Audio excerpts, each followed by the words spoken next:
દ્રશ્યો જોયા અને હવે સીધા આપણે રાજકોટ પણ લઈ જઈશું, કારણ કે રાજકોટ એ રંગીલું શહેર છે અને જ્યારે આકાશ રંગોથી એટલે રંગબેરંગી પતંગથી જ્યારે છવાઈ જવાનું છે ત્યારે રંગીલા રાજકોટ વાસીઓમાં કેવો ઉત્સાહ છે, આજના દિવસનો જે કાર્યક્રમ છે તે કઈ રીતે તેઓ કરવાના છે તે જાણવા માટે હાર્દિક આપણી સાથે જોડાઈ ગયા છે।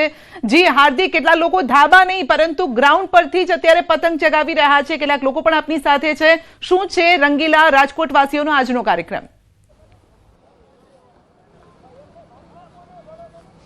જી સંધ્યા, રાજકોટના લોકો છે તે ગ્રાઉન્ડ પર જ નહીં પરંતુ જે ધાબા પર જ નહીં પરંતુ ગ્રાઉન્ડ પરથી પણ જે છે અત્યારે પતંગનો જે આનંદ માણી રહ્યા છે, પતંગ ઉડાવી રહ્યા છે। ખાસ કરીને જે રીતના રાજકોટ વાસીઓ છે તે જે ખૂબ જ શોખીન માનવામાં આવતા હોય છે। હાલ આપણી સાથે અહીંયા જે પતંગ રસિયાઓ છે આપણે એમની સાથે પણ વાત કરવાનો પ્રયાસ કરીશું। બેન, શું કહેશો, આજે જે છે આજે પતંગ ઉડાવી રહ્યા છો, કેવો માહોલ છે, કેવો આનંદ છે? બહુ સારો આનંદ છે અહીંયા માહોલ, અહીંયા બધી પતંગો ચગી રહી છે। પવન આજે થોડો ઓછો છે પણ તોય બધાને ઉત્સાહ એટલો છે કે બધા પતંગ ચગાવી જ રહ્યા છે, કોશિશ જારી જ છે બધાની ચગાવવાની પતંગો। આજના દિવસને લઈને કેવો ઉત્સાહ છે, કેવો આનંદ છે? આજનો દિવસનો બધાને સારો ઉત્સાહ છે, બધા આનંદમાં જ છે। આમે રાજકોટિયા બધા આનંદમાં જ હોય, આનંદમાં જ રહેવાનું હોય। ચોક્કસથી અહીંયા અન્ય પતંગ રસિયાઓ છે, આપણે એમની સાથે વાત કરીશું। બેન, આજે બપોરે ઘરે જમવાનું બનાવશો કે પછી બહાર જ? ના, આજે તો બહાર જ, અને જમવાનું તો મળી જ રહેશે। આ પતંગનો જે લહો છે એ ખૂબ આનંદ કરાવે છે, એટલે જમવાનું યાદ જ નથી આવતું। ચીકી, બોર, શેરડી એ બધું ખાવાની મજા આવે છે। માહોલ તો એકદમ આનંદ છે। આ વર્ષની તો અમે દર વખતે એટલી રાહ જોઈએ છે કે પતંગની જેમ બધા સાથે મળીને રહે, એવી રીતે ખૂબ આનંદ કરે। ચોક્કસથી સંધ્યા, અત્યારે અહીંયા જે છે નાના હોય મોટા હોય સૌ કોઈ અત્યારે જે છે મકર સંક્રાંતિના રંગે રંગાયા છે।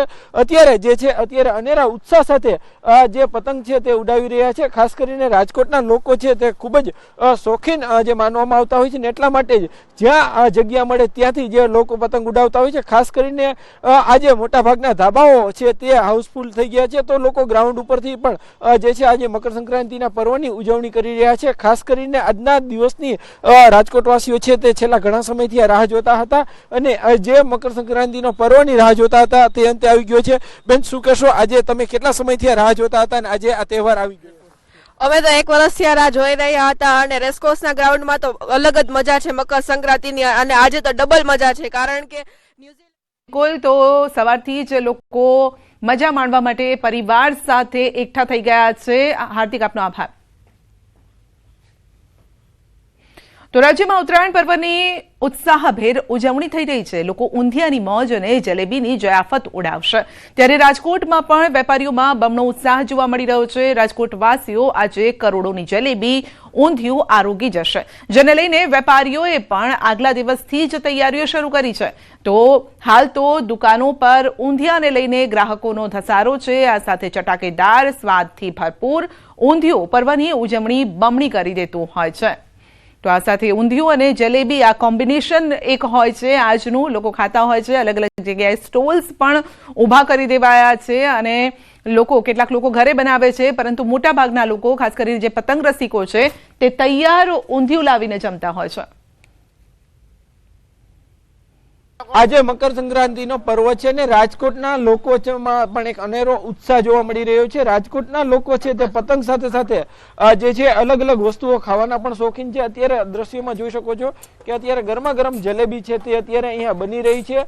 એક ખાસ ઉત્સાહ પણ જે રાજકોટના લોકોમાં જોવા મળતો હોય છે અને ખાસ કરીને જે મકર સંક્રાંતિના તહેવાર ઉપર લોકો છે તે જલેબી, ઊંધિયું છે તે મોટા પ્રમાણમાં આરોગતા હોય છે અને એટલા માટે વહેલી સવારથી જે મકર સંક્રાંતિના દિવસે જ લોકો છે તે જલેબી, ઊંધિયું લેવા માટે પહોંચતા હોય છે।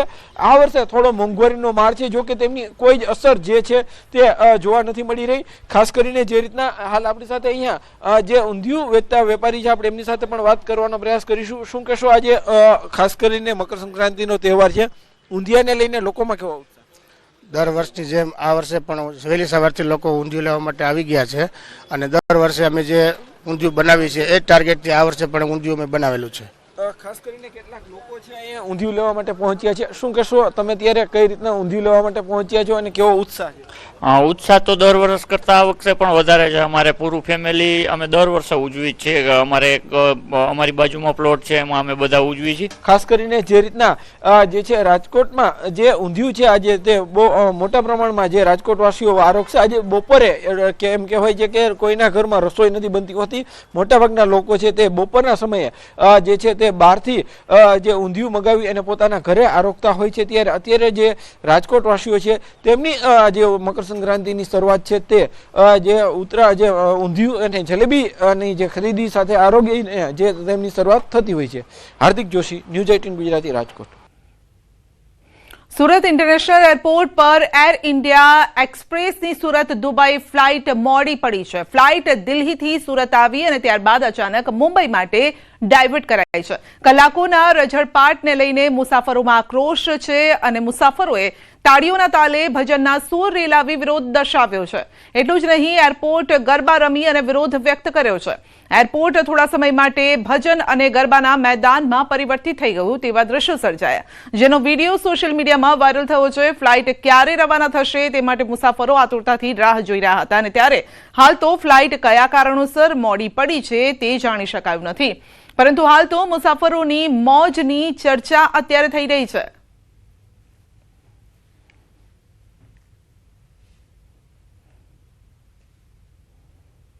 તો અમદાવાદ એરપોર્ટ પર કસ્ટમની મોટી કાર્યવાહી. 2 મુસાફરો પાસેથી વિદેશી કરન્સી મળી આવી છે. બેંકોક જઈ રહેલા મુસાફરો પાસેથી વિદેશી કરન્સી મળી છે. ભારતીય ચલણ પ્રમાણે 42 લાખ કબજે કરવામાં આવ્યા છે. 24 કલાકમાં 80 લાખ કબજે કરવામાં આવ્યા છે. ગોલ્ડ અને ગાંજા માટે એડવાન્સ પેમેન્ટ થતું હોવાની શંકા છે.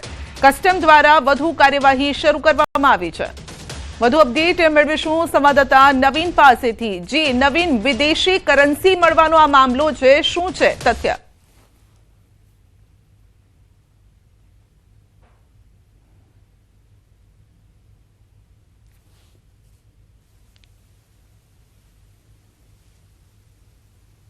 ₹42 લાખ થાય છે, જો કે 24 કલાકની અંદર જ કસ્ટમ દ્વારા અલગ અલગ કેસ કરીને ₹80 લાખ જે છે કબજે કરવામાં આવ્યા છે. મળતી માહિતી પ્રમાણે બેંકોકમાં સામાન્ય રીતે આ પ્રકારે પેમેન્ટ જે છે તે એડવાન્સ પેટે મોકલવામાં આવતું હોય છે, જેમાં ખાસ કરીને ગાંજા, ગોલ્ડ જે ત્યાંથી આવતું હોય છે અને જે પકડાતું હોય છે, કસ્ટમ જે પકડતું હોય છે તેનું એડવાન્સ પેમેન્ટ હોવાની પૂરેપૂરી શંકા છે. જેના આધારે આ ગેંગ જે આખી રેકેટ છે કઈ રીતે ચાલે છે અને આ લોકો પાછળ કોણ છે તે તમામ દિશામાં તપાસ હાથ ધરવામાં આવી છે. પરંતુ એક મોટી કાર્યવાહી કહી શકાય કસ્ટમની કે જે 24 કલાકની અંદર, એટલે કે માની લો કે ₹80 લાખ વિદેશી કરન્સી, એટલે આટલી મોટી માત્રામાં ભારતથી ત્યાં જઈ રહ્યું હતું અને તે કબજે કરવામાં આવ્યું છે. સંધ્યા જી આપનો આભાર. જૂનાગઢ જેલ ફરી વિવાદમાં આવી છે. જેલ કર્મચારીએ કેદીને માર માર્યાનો આક્ષેપ થયો છે. કેદીને માથાના ભાગે પહોંચી છે ઈજા. ઈજાગ્રસ્ત 2 કેદીને સિવિલ હોસ્પિટલ ખસેડાયા છે. જેલમાં કેદીઓને ફેસિલિટી અપાતી હોવાનો આક્ષેપ છે. મોટા વર્ગના કેદીઓને મોબાઈલથી લઈ અને તમામ પ્રતિબંધિત સુવિધા મળતી હોવાનો પણ આક્ષેપ છે. જેલ અધિક્ષક DM ગોહિલે આક્ષેપો પાયા વિહોણા ગણાવ્યા છે. ન્યૂઝ 18 સાથે ટેલિફોનિક વાતચીતમાં જણાવ્યું છે કે જેલમાં કોઈએ તેને માર નથી માર્યો. તમામ આક્ષેપો પાયા વિહોણા છે. જેલમાં સ્ટાફ પર દબાણ લાવવા અને બદનામ કરવા માટે કેદી દ્વારા પોતાની રીતે દિવાલમાં માથું ભટકાવી ઈજા પહોંચાડી છે.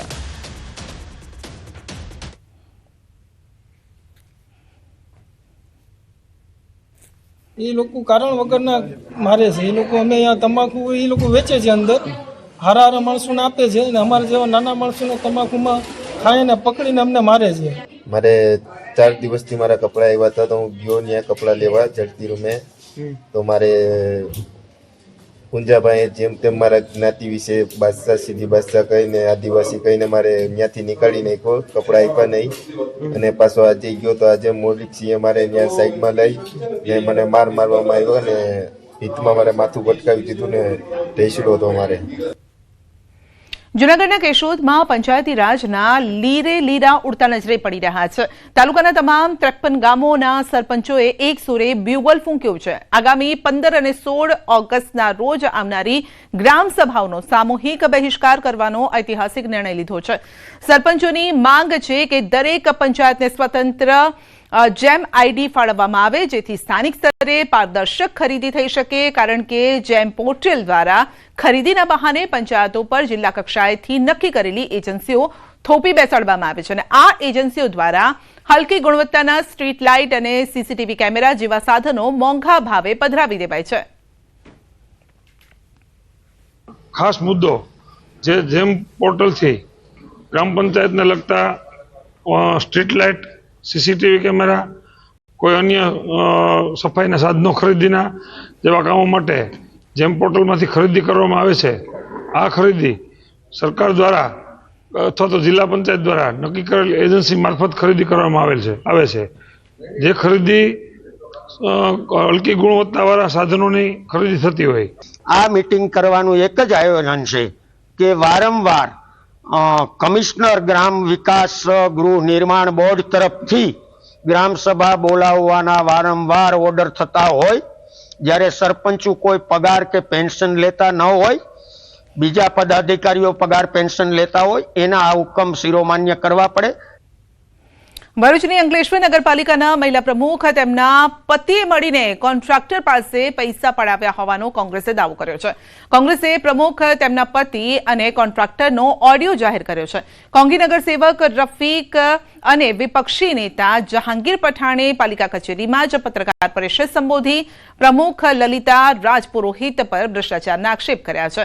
જોકે આ અંગે આક્ષેપ સાથે બચાવ કરતા કહ્યું છે કે દંડ કાપવાની વાત કરવામાં આવી છે.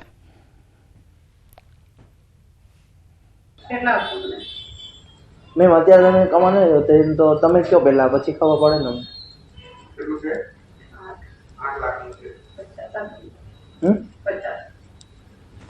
50 મેમ મોટલા તો કાપવા દે તો 2 લાખ કપાય. એટલી કમ્પ્લેનો છે દુનિયા ભરની, તો પૂરું કામ થોડી કરેલું છે માણસ.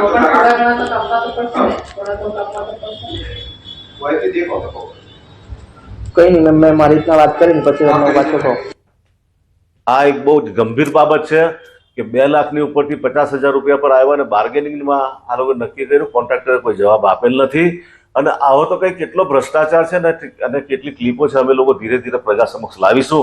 જે કામ સમજો કે તમને સ્ટેશનથી લઈને અહીંયા સુધીનું 75 લાખ રૂપિયાની અંદરમાં મતાવાર રકમ જે આઇકોનિક રોડની અંદરમાંથી એક બી આઇકોનિક રોડનું કામ થયું છે નથી. કે એ ઓડિયોમાં એવું કંઈ છે જ નથી. હું એને દંડ કાપવાની વાત કરું છું કે કાપવા જો તો 2 લાખ પણ કપાય છે, પણ હું 50,000 કાપવાની વાત કરું છું. એમાં એનું કહેવું હતું કે હું મારા શેઠ જોડે વાત કરીને તમને જણાવું. અમદાવાદના સરખેજ વિસ્તારમાં જમીન દલાલ મનીષ રાઠોડ પર છરીથી હુમલાના કેસમાં પોલીસે વધુ એક વ્યાજખોરની ધરપકડ કરી છે. પાટણના આનંદ દેસાઈને ઝડપી લેવામાં આવ્યો છે. તે કુખ્યાત મસ્તાની ગેંગનો સાગરીતો હોવાનું સામે આવ્યું છે. અગાઉ ભાવેશ રબારીની ધરપકડ થઈ હતી અને હવે વધુ એક આરોપી ઝડપાયો છે. આનંદ દેસાઈ આરોપી ભાવેશ રબારીના માસીનો દીકરો હોવાનું જાણવા મળ્યું છે. જૂની અદાવતના કારણે આરોપીઓએ જેલમાંથી છૂટ્યા બાદ હુમલો કર્યો હતો અને મનીષ રાઠોડે અગાઉ ભાવેશ દેસાઈ અને તેના ભાઈ ભાર્ગવ દેસાઈ વિરુદ્ધ ફરિયાદ નોંધાવી હતી. ફરિયાદ મુજબ મનીષે આરોપીઓ પાસેથી રૂપિયા લીધા હતા. 30% વ્યાજ ચૂકવવા છતાં તેને પરેશાન કરવામાં આવતો હતો અને ત્યારે હુમલાના પ્રકરણમાં સરખેજ પોલીસે ભાવેશ રબારી, દેવરામ અને 4 અજાણ્યા વ્યાજખોરો વિરુદ્ધ કેસ નોંધ્યો છે. ફરાર આરોપીઓની શોધખોળ ચાલી રહી છે. ફર્સ્ટ પાર્ટી 11/14/2025 ભારતીય ન્યાય સંહિતા કલમ 109(1) વગેરે કામે મનીષભાઈ હિંમતભાઈ રાઠોડ ઉપર એક હિચકારો હુમલો કરવામાં આવ્યો. જેના કામે આ કામના આરોપી આનંદ સનો પંકજભાઈ માણેકભાઈ રબારી કે જે અભ્યાસ કરે છે અને જે મુખ્ય આરોપી ભાવેશભાઈના સગા થાય છે અટક કરવામાં આવે છે. સુરત સાયબર ક્રાઇમે 2000 કરોડથી વધુના આંતરરાષ્ટ્રીય રેકેટનો પર્દાફાશ કર્યો છે. ઓપરેશન મ્યુલ હન્ટ હેઠળ સુરત ક્રાઇમ બ્રાન્ચની મોટી કાર્યવાહી. કંબોડિયા અને નેપાળથી ઓપરેટ થતી આંતરરાષ્ટ્રીય સાયબર ક્રાઇમ ગેંગનો ભાંડાફોડ કર્યો છે. સાયબર ફ્રોડ મુખ્ય સૂત્રધારોને સુરત ક્રાઇમ બ્રાન્ચે ઝડપી લીધા છે. તો કાપડ વેપારની આડમાં સાયબર ફ્રોડ ચલાવતો હોવાનું બહાર આવ્યું છે. 44 બેંક એકાઉન્ટ મારફતે 6040 ઓનલાઈન ફરિયાદો ખોટી, એપીકે ફાઇલથી મોબાઈલ હેક કરી ઓટીપી મેળવી ઠગાઈ કરી છે. આ સાથે USDT ક્રિપ્ટોમાં નાણાં કન્વર્ટ કરી અને વિદેશ મોકલાતા દેશભરના હજારો સાયબર ફ્રોડ કેસમાં તાર ખુલવાની શક્યતા છે અને તમામને કોર્ટમાંથી 7 દિવસના રિમાન્ડ મળ્યા છે.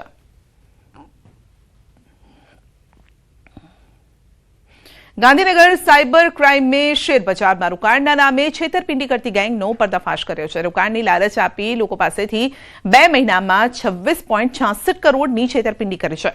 સાયબર ક્રાઇમની ટીમે ઊંઝા ખાતેથી ગેંગના 2 મુખ્ય આરોપીની ધરપકડ કરી છે અને પોલીસ તમામ તપાસ દરમિયાન અલગ અલગ 12 બેંક ખાતાઓમાંથી 87.84 કરોડના વ્યવહારોનો આરોપી મળ્યો છે.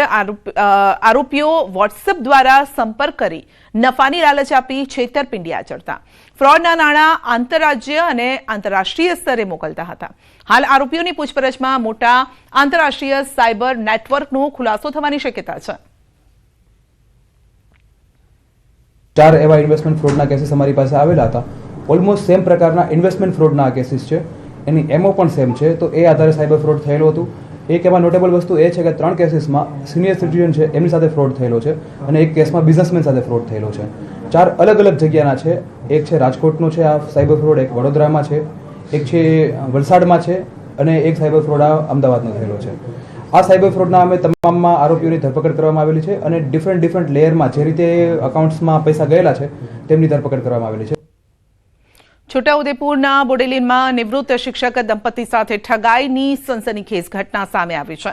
દંપતી ઘરમાં એકલા હતા અને તે સમયે વોશિંગ મશીન માટેનું લિક્વિડ વેચવા આવેલ યુવકે સોનાના દાગીના ચમકાવી આપવાના બહાને અંદાજે 4 લાખ રૂપિયાના દાગીના ઓગાળી લઈને ફરાર થઈ ગયો છે. તો ઠગ યુવકે પહેલા તો તાંબાનો લોટો ચમકાવી આપ્યો અને ત્યારબાદ સોનાના ઝાંઝર પણ ચમકાવી આપ્યા. આ પછી મહિલાએ બંને હાથની સોનાની બંગડીઓ ચમકાવવા માટે આપતા ઠગે તેને હળદરના પાણીમાં 20 મિનિટ મૂકવાની વાત કરી અને આ બહાને બંગડીઓ ઓગાળી નાખી. સુરક્ષિત રાખવાનું કહી ત્યાંથી તે ચાલતો થઈ ગયો અને થોડા સમય બાદ તપાસ કરતા જાણવા મળ્યું કે બંગડીઓ લગભગ 3 તોલા જેટલી પાતળી થઈ ગઈ હતી અને ઓગળેલા દાગીના ઠગ સાથે લઈ ગયો હતો. બોડેલી પોલીસે ગુનો નોંધીને ઠગ ટોળકીને ઝડપી પાડવા તજવીજ હાથ ધરી છે. જેથી કરીને જે મારા મમ્મીની 60 ગ્રામની 4 બંગડીઓ હતી એમાંથી 30 ગ્રામ જેટલું એને સોનું ગાળી લીધું, મીન્સ કે બ્રશ પર ચોંટાડી દીધું. અને ત્યાર પછી મમ્મીને કીધું માસી એક વાટકી લાવો. એ વાટકીમાં હળદરમાં એ બંગડીઓ મૂકી દીધી. હવે હળદર બી યલો કલરની આવે અને સોનાનું બી યલો કલરનું આવે એટલે મમ્મીને આપી દીધા. પછી એવું કીધું કે આમાં દાદી તમારા 20-25 મિનિટ પછી ધોઈને પહેરવાની, ત્યાં સુધી જો તમે ખોલશો તો આનો કલર નહીં આવે, મીન્સ કે ચમકાટ આવે નહીં. એટલે મમ્મીને એવું કે સાચું જશે એમ કરીને એ 20-25 મિનિટ વેટ કરી. ત્યાં સુધીમાં એ લોકો રફુ ચક્કર થઈ ગયા. રાજ્યભરમાં આજે મકર સંક્રાંતિનો પર્વ હર્ષોલ્લાસથી ઉજવાઈ રહ્યો છે અને ત્યારે મંદિરોમાં પણ ભક્તોની ભીડ છે. અમદાવાદમાં ભગવાન જગન્નાથ મંદિરમાં વિશેષ શણગાર, પૂજા અર્ચના કરવામાં આવી છે. ગૃહમંત્રી અમિત શાહ પણ જગન્નાથ ભગવાનના દર્શન કરવા માટે પહોંચવાના છે. તો મંદિરમાં ભક્તોની આજે ભીડ છે. દાન પુણ્યનો પણ ખાસ આજે મહિમા રહેલો છે. તલનું દાન કરવામાં આવે છે. આજે સ્નાનનું પણ મહત્વ રહેલું છે. ગૌ પૂજા કરવામાં આવે છે અને ગાયને પણ અત્યારે આજે ચારો ખવડાવવાનું પણ ખાસ મહત્વ હોય છે. ત્યારે ભક્તો જગન્નાથ મંદિરે પહોંચી રહ્યા છે અને ભક્તો પોતાની આસ્થા, શ્રદ્ધા મુજબ, શક્તિ મુજબ દાન પણ કરી રહ્યા છે. તો મકર સંક્રાંતિનો પર્વ ખાસ કરીને સ્નાનનું મહત્વ છે અને આજના દિવસે દાનનું પણ મહત્વ છે. ત્યારે અમદાવાદના જગન્નાથ મંદિરમાં પણ સવારથી જ ભક્તો રણછોડરાયજીના દર્શન માટે ઉમટી રહ્યા છે. બુલેટિનમાં ત્યારે બસ આટલું જ. રજા આપશો. નમસ્કાર.